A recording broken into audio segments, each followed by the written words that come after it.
$1 million man always gets his way.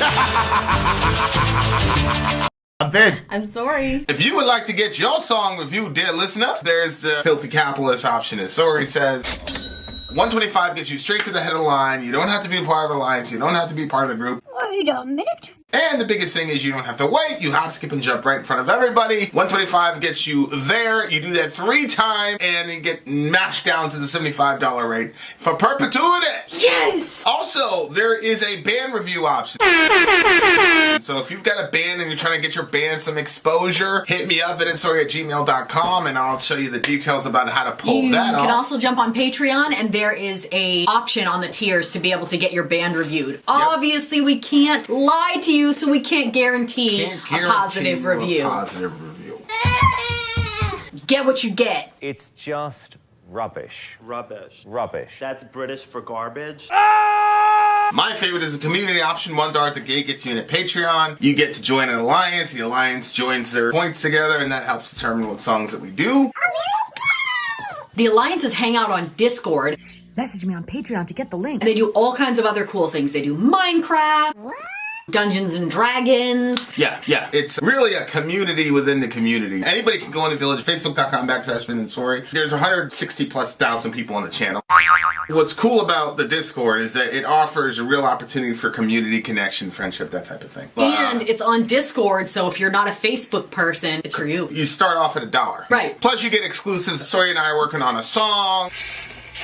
So the first 15 seconds of that was on Patreon. Also, at $15 tier and above, when we actually debut the video, they're going to be there live with us. There you are, dear listener.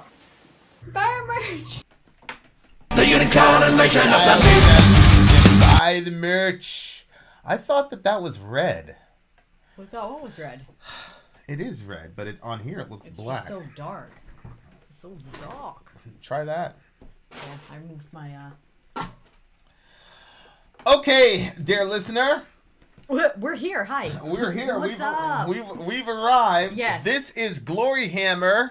The unicorn invasion of Dundee. For the big homie Fabrice. Shout out to Fabrice. I feel like we just did you like a week ago. I'm pretty sure I sent you a shirt. Now we're doing another one for you. That's because the poor man was... Yeah. Yeah. Okay. Gloryhammer. Send me a message if I didn't send your shirt yet. What's the name of this song? Gloryhammer. What is it now? Something the about unicorn invasion of Dundee. I feel like there is no way that they're going to be able to do this song, like, seriously. You know what I'm saying? Like, I feel like there's some, whatever. Unicorn invasion? I'm pulling lyrics. There's no reason for me to pull lyrics because it's a lyric video, I believe.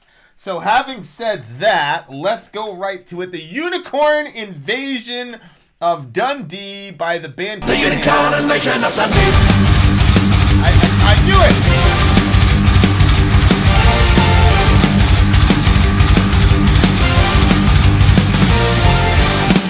They came with the first line of dogs, adding their sights on Dundee.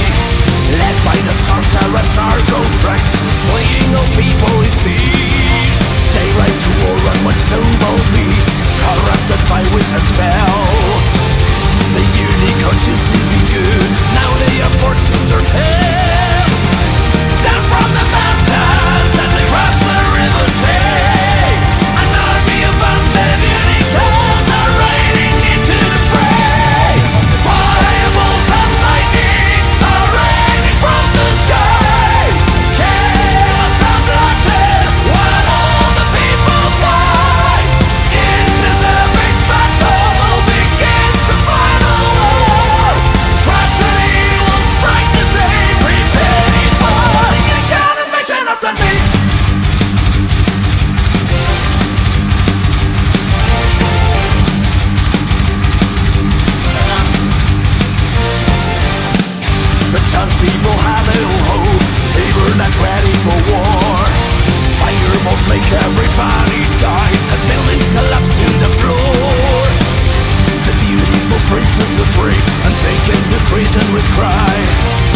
Wow. Oh, wow. I don't see. I feel like a little.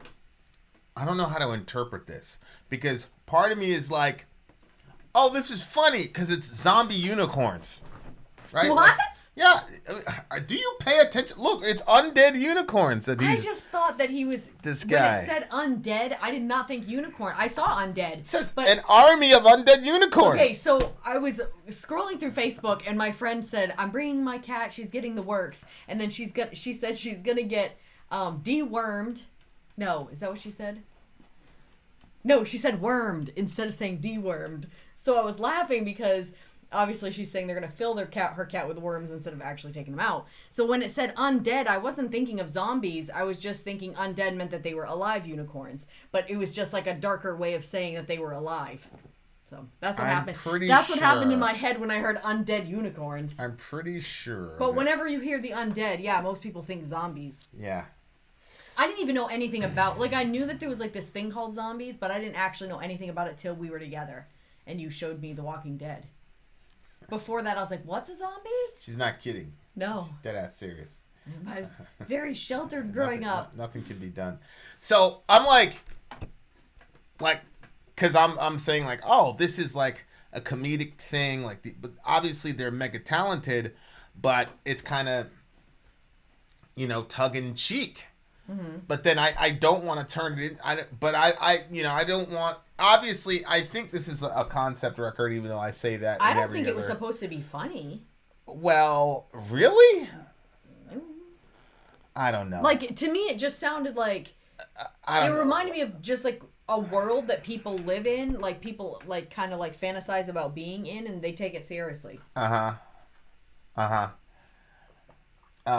The first song is called "The Prophecy," and Thurther's Dark Prophecy, and then the lyrics are, "The prophecy is written, Dundee will fall." And then the very next thing is the unicorn invasion of Dundee. And we're gonna talk about it in a second. But it's just, Angus McFife. McFife even is kind of a like a funny story. But I mean, I don't know. Maybe it's meant to be funny and tongue in cheek. Maybe it's not. But I don't know. But for some reason, it'd be one thing if he said like undead steeds or something like that, like horses, or you know what I'm saying? Like, yeah, but in like mythical worlds, unicorns are a thing. It's not like My yeah, Little but Pony. zombie uniforms. Well, Zombie that's the first I've ever heard of that. But maybe it's not like zombie. You remember on Lord of the Rings? Remember when he calls up the army of the dead to fulfill their vow? They weren't zombies, but I mean, you know what I'm saying? Like, so maybe it's like that, an army of undead unicorns. Yeah, I mean, maybe.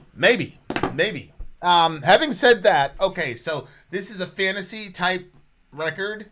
Yeah, clearly. Tales from the Kingdom of Fife or Kingdom of Fire? Kingdom of Fife. Tales from the Kingdom of Fife. Okay, so that makes sense, right? Because the next song is Angus McFife, so maybe this explains how he becomes the king of this planet or whatever. This is power metal, right? Like these guys, like they sounded like another band, and I just don't know which one it is. Like, there's another one that puts out like Viking-ish type songs, and it sounded a lot like this. Do you know who? I mean, I just think the genre. I just think it's the genre. Yeah. The genre has some pretty distinct, personality or whatever, and then this is kind of the formula for. I'm pretty sure. Kellendross, is this power metal? I feel like this is power metal. Anyway, look, it's down here. It says symphonic power metal. I love symphonic stuff. Yeah. So I'm not a giant. Oh yeah, they ride to war on once noble beasts. Right. Corrupted by wizard spell, the unicorns used to be good. Now they're forced to serve in hell. Okay, so that actually makes some sense, because I think there was this movie. Have you ever seen Legend? It's with Tom Cruise. I wouldn't be surprised if you didn't see Legend, because there was some like really like demonic looking scary character. I was surprised that my mom let us. I would have never been able to see that. I think it was Willow.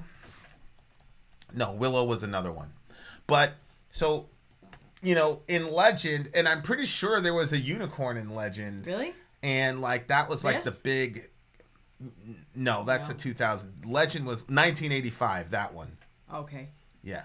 So it was no, unbelievable. No, I would not have been able to see something just like that. if you hit images on Google, it'll be better. Okay. And it's you just put Cruise in there, because apparently there is a movie about Legends in 2015. But yeah, there you go. There it is. Look at this. Look at this devil character. Like, is this something the kids would like? Yeah, but anyway, I don't want us to get off track here. Okay. There's a unicorn in Legend. Yeah. And, you know, like that was like the big thingamajiggy. And that was actually the first time I saw a unicorn, as far as, you know, in mythology or fantasy or whatever. And it was really interesting because this unicorn was like this very like surreal, ethereal beast that was like, I forgot the entire story, but the unicorn was the hinge of everything. And then eventually the queen or whatever got on the unicorn or whatever. My point is that this makes sense, because I think there was some horrible spell on the unicorn before or whatever. Oh, really?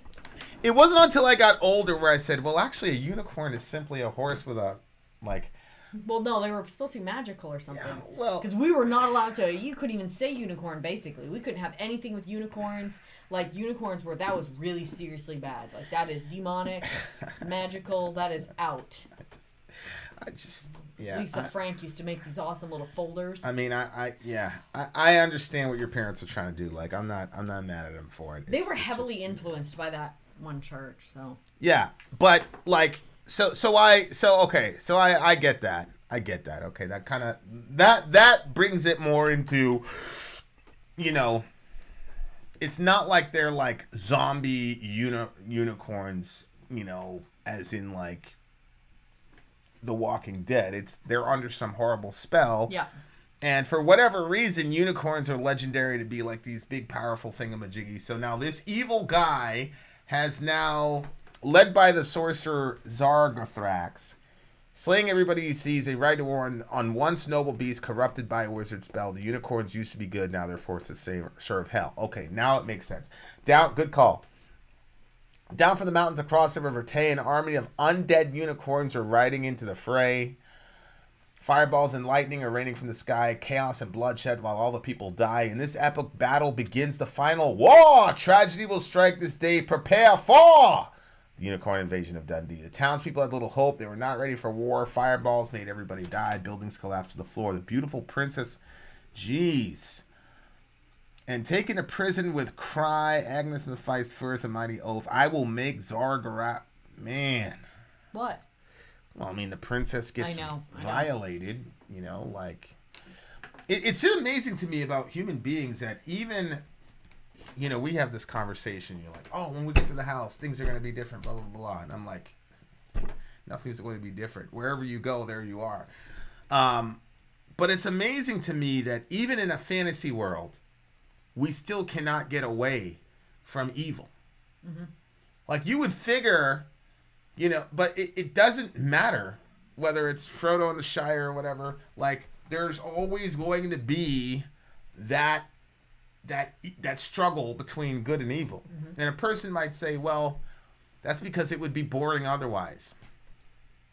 And that says to me that human beings are so traumatized by violence and evil that we think a story from beginning to end without any evil in it is boring. Mm-hmm. And that's why it's really funny, because when people think about heaven, that's one of the reasons subliminally I think they think it's boring. Yeah. Because it's like, well, everything is good, and I mean, for me, like, it's something I really struggle with. I'm like, there's going to be no war, no fighting, no training to take out a bad guy. There's no, and I really, really like. I don't want to say a crisis, but it was one of those things where I was really like, you know how like when you were a kid and you were thinking about the rapture It's exciting. And people were, yes, but people were like, man, I really would like to have kids, though, absolutely. or get married before the rapture. Because it's like, there's not going to be marriage in the new world. So it's like, man, I'd really like to experience that before I go off to that place or whatever. It was kind of like that. Like, man, there's going to be no bad guys. There's going to be no, like, hunting bad people down or whatever. Like, it's just going to be... The rapture for the uninitiated is... within certain, I guess you could say, sects of the Christian church, they say that all of a sudden, like, all the Christians or the people that believe in God, in a moment's time, they're all going to just be gone. And then the world is only going to be filled with people that don't believe in God, and the world is going to get really, really terrible. Yeah. So that's one of those... It's not our belief anymore that it would go that way. Yeah, I don't believe that, but I don't hold to that anymore. But yeah, it's like that's what I think. I think is that we do not know how to have an adventure or excitement without there being some bad guy that we've got to topple. And you know, I have different theories, or people would say imaginations, but I believe they're rooted in the scripture about what we're going to be doing in the new world. I generally stay away from terminology like heaven and things like that, because Revelation is heavily heavenly minded, but the term heaven doesn't get used a bunch. You get New Jerusalem, Mount Zion, blah, blah, blah. But I think I have ideas about what we're going to be doing, but obviously none of that entails violence. But I think there are going to be like completely different categories of excitement in the new world. Well, I think that we're not aware of yet. If you think about when you're like a kid or even an adult, as depending on where you are, and you're on like an exploring journey, and then there's like things that like prevent you from continuing that exploration. You're like, oh, right, that's stopping us. Oh, that's stopping us. Those things, those are not fun. Those things that stop you from continuing on in the excitement of the exploration. And so I think that there's going to be a ton of exploration when we hit the new world. Well, it depends, right? Because a lot of these RPG role-playing games, it's like you're just out there exploring, innocently hanging out in the Shire, and then Ganon comes, and, you know, Zelda. You know, Link is out there chilling in the Shire, and then these evil people come, and now he's got to fight him, and he's got to stop his journey and his quest to go save somebody or whatever. I just think that that's, like, really imprinted in the mind of humanity, because we can't... I don't know if we love violence naturally as much as it is. I mean, I know I do. I mean, that's probably my most besetting issue. But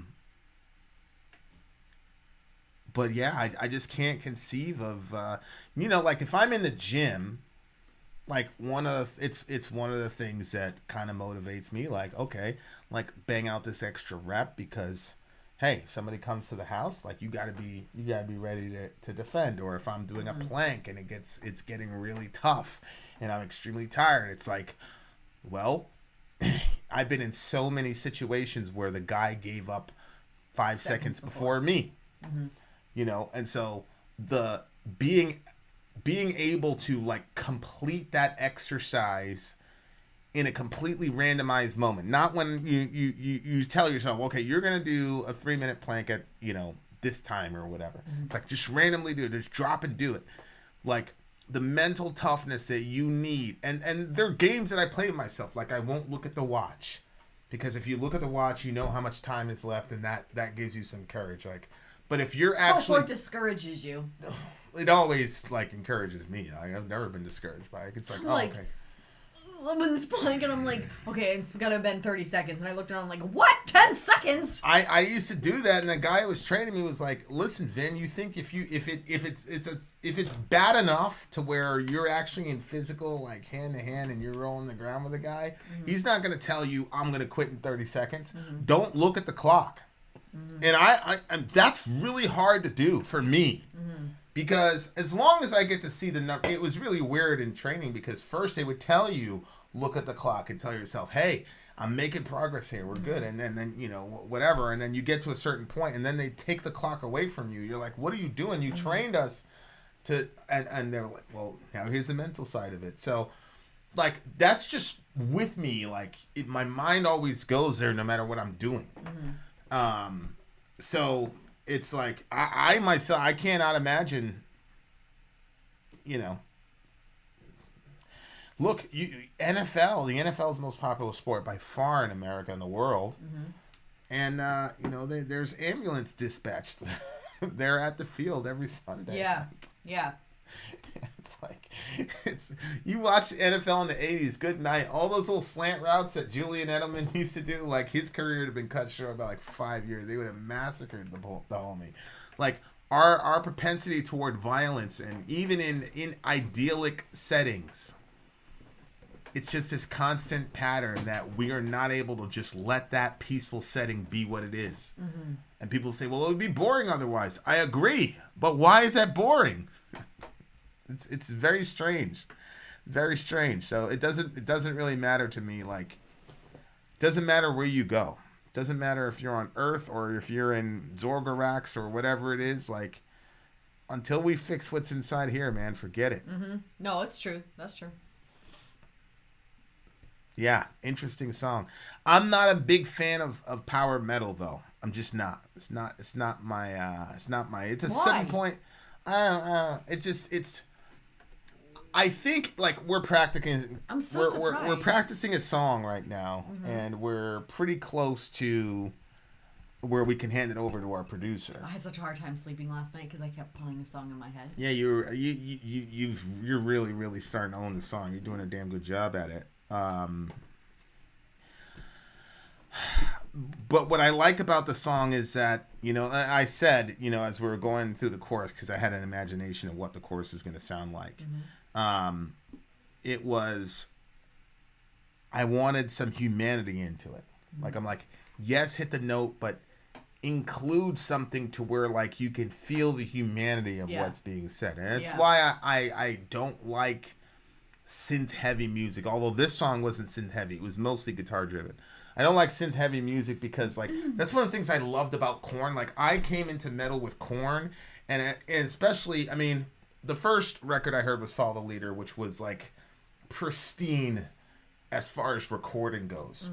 But the first Korn record, you could hear them turning up the guitar. You could hear them, like, when they were sliding on the palm muting, the mistakes that generally a producer would say, let's do that again and cut that out. They left it in there. So you kind of had like this live experience. Yeah. And it just felt like a human, like you were there and human beings were playing it. Whereas with power metal, for me, it's kind of like, it's just, you know, it's just, everything is too perfect. And that's why it just doesn't feel as human. That's interesting. Okay. So that's why I'm generally not a fan of power metal. Although I would probably say that if you're talking about talent, your talent level probably has to be 8 across the board if you're going to be in a power metal band, because you're going to get a lot of scale work on the solos. Although this one wasn't very ambitious. They were a little bit more reserved on the musicianship, but generally power metal, their guitarists are virtuoso, in my opinion, and the singers are, you know, 1%ers, and you just have to be a certain level of talent to even get into the band. Oh, for sure. Yeah. And I think if you've worked so hard at your craft, I understand saying, hey, I worked my ass off to be one of the greatest singers in the world, so I'm going to hit that note as high as I possibly can, and we're going to make the production perfect and all the rest of it. And that's great. It's just generally, it's just not for me. So it's a 7.2 for me. Oh, 7.2. 7.8 for me. There you are, dear listener. Good song. Vin out. Sorry out. Gone. Good day. Bye. Good day again.